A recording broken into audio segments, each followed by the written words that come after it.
Tepatnya ini di depan Gedung Pengadilan Tinggi Agama Kota Palembang, Tribuners, tidak jauh dari SMA 3, di mana dapat kami laporkan bahwa terjadi kecelakaan di sini yang juga mengakibatkan padatnya arus lalu lintas dari arah Simpang Polda hendak menuju ke Simpang Sekip, Tribuners.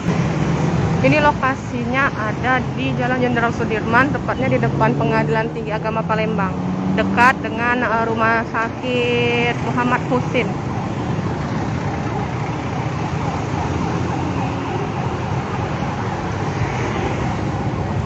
So, kita lihat kerusakan akibat mobil yang menghantam trotoar jalan ini, Tribuners. Jadi batu penyangga trotoar ini sampai hancur akibat benturan yang terjadi.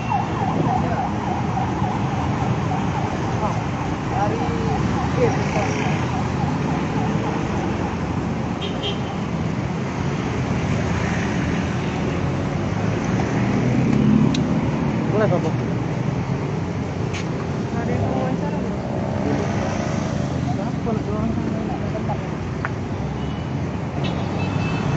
Kamul, Kamul.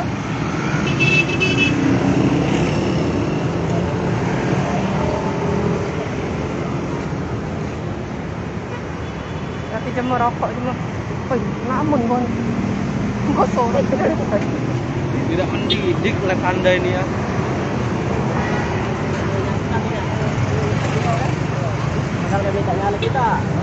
Dia nyalip kak eh? Ah. Motong kak ya?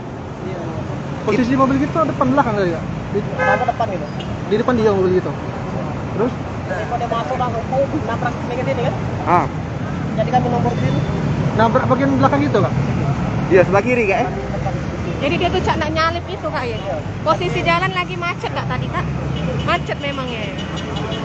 Jadi pas tabrakan langsung nomor trotoar kak? Iya nomor sini. Iya kak. Bawa apa kamu kak?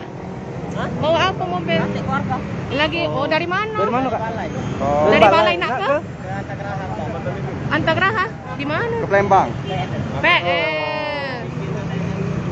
Oh. Kak, Ada yang luka dak? Ada luka dak kak? Keluarga kita. Atau siapa? Anak-anakku yang terpancar tadi. Ah. Oh. Terbentur ya, terbentur ya. Kak, bengkak-bengkak kak eh? Bengkak-bengkak mukanya. Uang berapa kita kak? Uang berapa? Kayaknya gue bedak kecilnya ada 24. Penuh semobil gitu kak eh? Tidak penuh eh? Ada uang 8, uang 7. Uang 7 kak eh? Oh. Kak izin nama kita siapa kak? Indra Irawan. Indra, umur berapa kak? Umur 30. Catat nih. Warga Banyuasin gitu, betul kan? Baik, tadi Tribuners itu tadi wawancara kami dengan sopir yang salah satunya juga terlibat kecelakaan di Jalan Jenderal Sudirman ini, Tribuners. Jangan lupa subscribe, share, komen, dan like ya.